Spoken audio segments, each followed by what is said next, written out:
I think I may have just helped someone die, and I keep telling myself it was only a mistake, but the sound on my phone will not stop replaying in my head. The first time my phone rang, I was brushing my teeth. I watched the screen light up on the counter and let it ring because my mouth was full of foam. The second time, I was buttoning my shirt for work.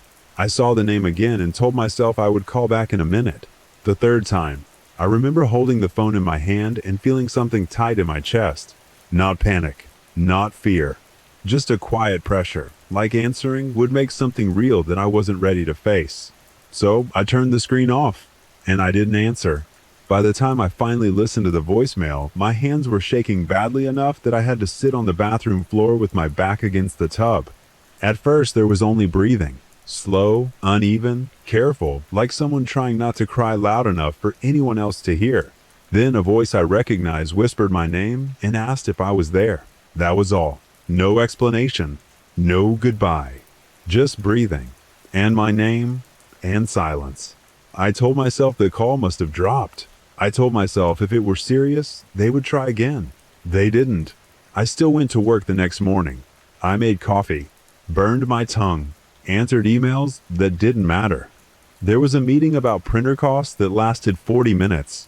People argued about numbers that felt strangely unreal, like they belonged to someone else's life. I remember nodding at the right times while my phone sat face down on the table, warm against my palm.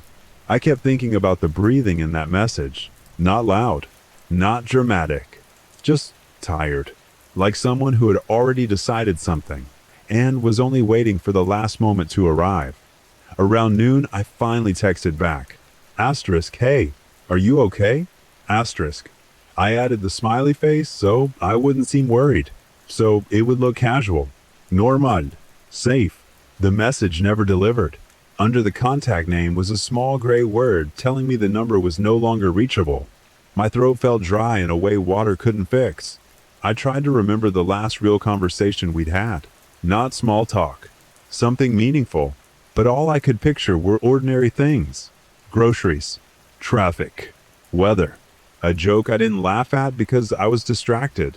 Nothing that sounded like goodbye. That night, my apartment felt smaller than usual. Not messy. Just quiet in a heavy way. The refrigerator hum sounded louder. My footsteps felt delayed, like they belonged to someone walking half a second behind me. I played the voicemail again, and again, and again, each time hoping I would hear something different, something that proved this wasn't what I thought it was. On the fourth or fifth listen, I noticed a faint clicking sound behind the breathing, steady, mechanical, repeating. It took me a moment to realize it was a turn signal. I sat very still on the couch, trying to picture someone sitting in a parked car with the engine running and the signal blinking for that long. I almost called the police, but I imagined explaining why I hadn't answered. Imagined the silence on the other end of the line. Imagined how small my reasons would sound out loud. So I did nothing. 2 days later I saw the article. Small, buried between ads and local headlines. A car found in a parking lot near the river. One person inside. No name released. I read it 3 times, searching for anything that proved it wasn't them. Different car model. Different age. Anything. There were no details. I closed the page, then opened it again 5 minutes later, like the words might have changed. They hadn't. I stopped sleeping normally after that. Every time I drifted off, I woke up with the same feeling, like I had forgotten something important, something simple, something irreversible. Each time I checked my phone, hoping for a new message that would make everything ordinary again. There was never a new message, only the old one. Waiting. The officer knocked on my door the next evening. 2 quiet taps. Patient. Certain. For a moment, I considered pretending I wasn't home, holding my breath until the hallway went silent. But the knocking came again. Soft. Unhurried. Like he already knew I was standing on the other side. When I opened the door, he looked tired. Kind, but tired. The way people look when they've had to deliver the same kind of news too many times. He said a name I already knew before he finished speaking. They had found a phone in the car. My number was the last call. The voicemail timestamp matched the estimated time of death. The room tilted slightly, like I was standing on water. Then he said something that hasn't stopped echoing in my head since. There were asterisks, no signs anyone else had been there, asterisks. Only one person in the vehicle. I tried to tell him about the second sound in the voicemail, the movement, the feeling that someone else had been present. He listened politely, but his expression didn't change. Before leaving, he asked me to send the recording. I did, almost gratefully.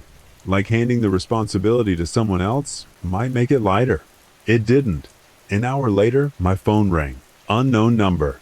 I stared at the screen until the vibration stopped. Then it started again. Eventually, I answered. No one spoke. Only breathing. Slow. Uneven. Familiar. My throat closed before I could say hello. After a few seconds, the line went dead. I checked the call log. There was asterisk, no record asterisk of an incoming call. I refreshed the screen 3 times. Opened and closed the app. Checked again.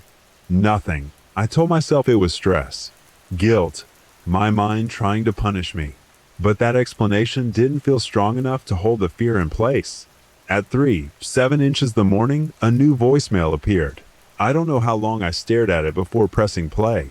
The message began the same way. Breathing. Silence. My name, whispered. Then something different. Very soft. Almost gentle. Asterisk.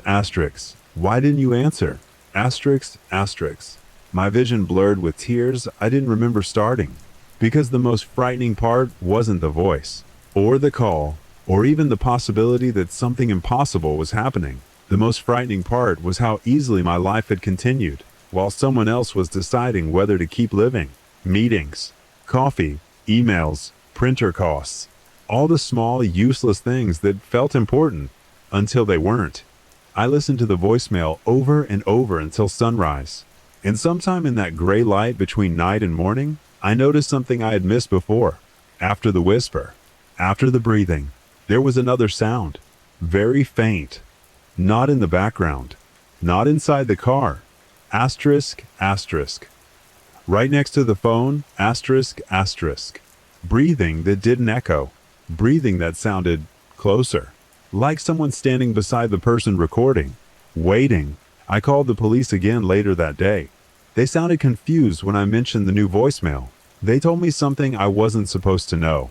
The phone found in the car had been asterisk out of battery for hours. Asterisk before the estimated time of death, which means the voicemail I received at 3:07 a.m. Asterisk. Couldn't have been sent from inside that car. Asterisk. I stopped listening to the messages after that. But sometimes, late at night, I still feel the urge to check my phone. Not because I expect a call, because part of me is afraid. There will be one. And part of me is more afraid. There won't. 3 nights ago, the phone rang again. No number. No sound at first. Just vibration against the table. I let it ring. I told myself I wouldn't make the same mistake twice. But I didn't move. Not immediately. Because answering means accepting something is real. And ignoring it means you still get a few more seconds where nothing has happened yet. The ringing stopped. Silence filled the room again. Heavy. Patient. A few seconds later, a voicemail notification appeared. I still haven't opened it. I keep telling myself, I'll listen tomorrow, or the day after, or when I feel ready. But I'm starting to understand something. I wish I had known earlier. Sometimes the moment you choose not to answer is the moment everything becomes permanent. The phone is on the table beside me right now. Quiet. Dark. Waiting. And I keep wondering if the real reason it hasn't rung again is because this time it isn't waiting for me to answer. It's waiting for me to listen.